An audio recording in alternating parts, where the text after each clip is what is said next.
ओम नमो भगवते वासुदेवाय। भक्तों, आपका हृदय पूर्वक स्वागत है। आज हम बात कर रहे हैं उस एकादशी की जिसे शास्त्रों में सभी मनोकामनाओं को सफल करने वाली एकादशी कहा गया है, सफला एकादशी। इस एकादशी का नाम ही अपने फल का संकेत देता है, सफला अर्थात सफलता प्रदान करने वाली। जीवन में यदि किसी का भाग्य रुक गया हो, कार्य बनते बनते रुक जाते हों, मानसिक उलझनें बढ़ रही हों अथवा नकारात्मक ऊर्जा घर कर गई हो, तो शास्त्रों में कहा गया है कि सफला एकादशी का व्रत व्यक्ति के जीवन में एक नई सकारात्मक धारा उत्पन्न करता है। हम बात करेंगे उसके शुभ तिथि समय, व्रत पूजा की विधि, दिव्य महत्व और प्रेरणादायक कथा, जिसे सुनकर आपका हृदय शुद्ध होगा और आत्मा को शांति मिलेगी। वर्ष 2025 में सफला एकादशी 14 दिसंबर 2025 को सायंकाल 6:32 से प्रारंभ होकर 15 दिसंबर 2025 की सायंकाल 6:15 तक रहेगी। इस प्रकार एकादशी तिथि का प्रभाव 15 दिसंबर को पूरे दिन विशेष रूप से रहेगा से माना जाएगा। द्वादशी तिथि 15 दिसंबर रात्रि 6:15 के बाद प्रारंभ होगी, इसलिए व्रत का पारण 16 दिसंबर 2025 की सुबह सूर्योदय के बाद करना शास्त्रीय रूप से सर्वोत्तम माना गया है। पारण का सही समय प्रातःकाल 7:05 से 9:15 के बीच रखा गया है, किंतु अपने स्थानीय पंचांग के अनुसार समय अवश्य देख लें, क्योंकि भौगोलिक स्थान के अनुसार कुछ मिनट का अंतर हो सकता है। अब आते हैं इस एकादशी के विशेष महत्व पर। पद्म पुराण, विष्णु पुराण और स्कंद पुराण में इस एकादशी की महिमा का बड़ा विस्तार से वर्णन मिलता है। कहा गया है कि सफला एकादशी पर भगवान विष्णु जी जगत के समस्त शुभ अशुभ कर्मों का संतुलन करते हैं, और जो भक्त इस दिन व्रत करता है उसे नवग्रहों के अनुकूल परिणाम प्राप्त होते हैं। सफला एकादशी पर सुबह ब्रह्म मुहूर्त में उठकर स्नान करने के बाद घर में शांति और पवित्रता बनाए रखना अत्यंत आवश्यक होता है। भगवान विष्णु जी के समक्ष पीले या केसरिया रंग का आसन बिछाकर दीपक जलाएं। इस दिन तुलसी दल चढ़ाना अत्यंत फलदायी माना गया है। पुराणों में कहा गया है कि जो इस दिन ओम नमो भगवते वासुदेवाय का जप करता है, उसका हृदय पवित्र होता है और मानसिक शांति प्राप्त होती है।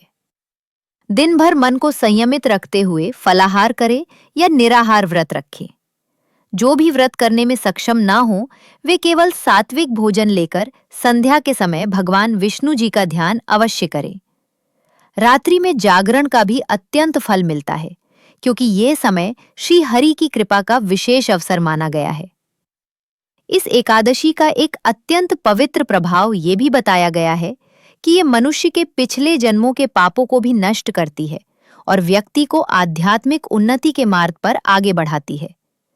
जो लोग कई वर्षों से जीवन में संघर्ष कर रहे हैं, कामयाबी उनके दरवाजे पर भी नहीं ठहर रही या मानसिक चिंता से घिरे हुए हैं, उनके लिए ये एकादशी वरदान समान होती है। माना गया है कि सफला एकादशी के व्रत से व्यक्ति में साहस, स्थिरता, निर्णय शक्ति और सकारात्मक सोच बढ़ती है। ये व्रत मनोकामनाएं पूर्ण कराने वाला भी कहा गया है। अब समय है सफला एकादशी की उस अद्भुत कथा को सुनने का, जिसने सदियों से असंख्य लोगों के जीवन को बदल दिया है। ये कथा पुराणों में वर्णित है और भगवान विष्णु जी की असीम करुणा का प्रमाण है। कथा इस प्रकार है। महाराज युधिष्ठिर ने पूछा, हे जनार्दन, पौष कृष्ण एकादशी का क्या नाम है? उस दिन कौन से देवता का पूजन किया जाता है और उसकी क्या विधि है? कृपया मुझे बताएं।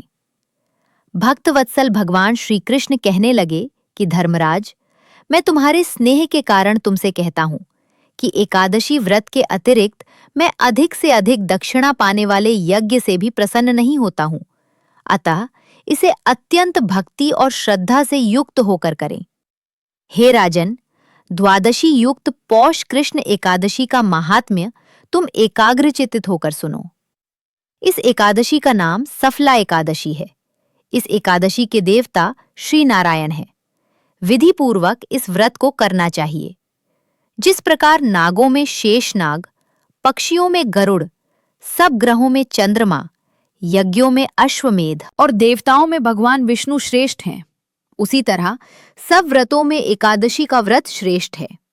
जो मनुष्य सदैव एकादशी का व्रत करते हैं वे मुझे परम प्रिय हैं। अब इस व्रत की विधि कहता हूं। मेरी पूजा के लिए ऋतु के अनुकूल फल, नारियल, नींबू, नैवेद्य आदि 16 वस्तुओं का संग्रह करें। इस सामग्री से मेरी पूजा करने के बाद रात्रि जागरण करें। इस एकादशी के व्रत के समान यज्ञ, तीर्थ, दान, तप तथा और कोई दूसरा व्रत नहीं है। 5000 वर्ष तप करने से जो फल मिलता है उससे भी अधिक सफला एकादशी का व्रत करने से मिलता है। हे राजन, अब आप इस एकादशी की कथा सुनिए। सफला एकादशी व्रत कथा। चंपावती नगरी में एक महिष्मान नाम का राजा राज्य करता था। उसके 4 पुत्र थे। उन सब में लुम्पक नाम वाला बड़ा राजपुत्र महापापी था। वह पापी सदा परस्त्री और वेश्यागमन तथा दूसरे बुरे कामों में अपने पिता का धन नष्ट किया करता था। सदैव ही देवता, ब्राह्मण व वैष्णवों की निंदा किया करता था। जब राजा को अपने बड़े पुत्र के ऐसे कुकर्मों का पता चला तो उन्होंने उसे अपने राज्य से निकाल दिया। तब वह विचारने लगा कि कहाँ जाऊं, क्या करूं। अंत में उसने चोरी करने का निश्चय किया। दिन में वह वन में रहता और रात्रि को अपने पिता की नगरी में चोरी करता तथा प्रजा को तंग करने और उन्हें मारने का कुकर्म करता। कुछ समय पश्चात सारी नगरी भयभीत हो गई। वह वन में रहकर पशु आदि को मारकर खाने लगा। नागरिक और राज्य के कर्मचारी उसे पकड़ लेते किंतु राजा के भय से छोड़ देते। वन में एक अति प्राचीन विशाल पीपल का वृक्ष था। लोग उसकी भगवान के समान पूजा करते थे। उसी वृक्ष के नीचे वह महापापी लुम्पक रहा करता था। इस वन को लोग देवताओं की क्रीड़ा स्थली मानते थे। कुछ समय पश्चात पौष कृष्ण पक्ष की दशमी के दिन वह वस्त्रहीन होने के कारण शीत के चलते सारी रात्रि सो नहीं सका। उसके हाथ पैर अकड़ गए। सूर्योदय होते होते वह मूर्छित हो गया। दूसरे दिन एकादशी को मध्याह्न के समय सूर्य की गर्मी पाकर उसकी मूर्छा दूर हुई। गिरता पड़ता वह भोजन की तलाश में निकला। पशुओं को मारने में वह समर्थ नहीं था, अतः पेड़ों के नीचे गिरे हुए फल उठाकर वापस उसी पीपल वृक्ष के नीचे आ गया। उस समय तक भगवान सूर्य अस्त हो चुके थे। वृक्ष के नीचे फल रखकर कहने लगा, हे भगवान, अब आपके ही अर्पण है ये फल, आप ही तृप्त हो जाइए। उस रात्रि को दुख के कारण रात्रि को भी नींद नहीं आई। उसके इस उपवास और जागरण से भगवान अत्यंत प्रसन्न हो गए और उसके सारे पाप नष्ट हो गए। दूसरे दिन प्रातः एक अति सुंदर घोड़ा अनेक सुंदर वस्तुओं से सजा हुआ उसके सामने आकर खड़ा हो गया। उसी समय आकाशवाणी हुई कि हे राजपुत्र, श्री नारायण की कृपा से तेरे सब पाप नष्ट हो गए हैं। अब तू अपने पिता के पास जाकर राज्य प्राप्त कर। ऐसी वाणी सुनकर वह अत्यंत प्रसन्न हुआ और दिव्य वस्त्र धारण करके भगवान आपकी जय हो कहकर अपने पिता के पास गया। उसके पिता ने प्रसन्न होकर उसे समस्त राज्य का भार सौंप दिया और वन का रास्ता लिया। अब लुम्पक शास्त्रानुसार राज्य करने लगा। उसके स्त्री, पुत्र आदि सारा कुटुंब भगवान श्री नारायण का परम भक्त हो गया। वृद्ध होने पर वह भी अपने पुत्र को राज्य का भार सौंपकर वन में तपस्या करने चला गया और अंत समय में वैकुंठ को प्राप्त हुआ।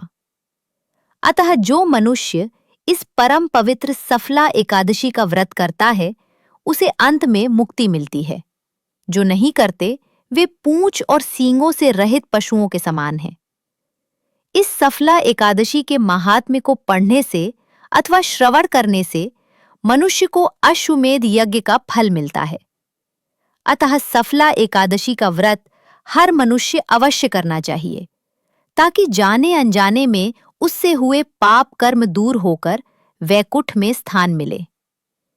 5000 वर्ष तप करने से जो फल मिलता है उससे भी अधिक सफला एकादशी का व्रत करने से मिलता है।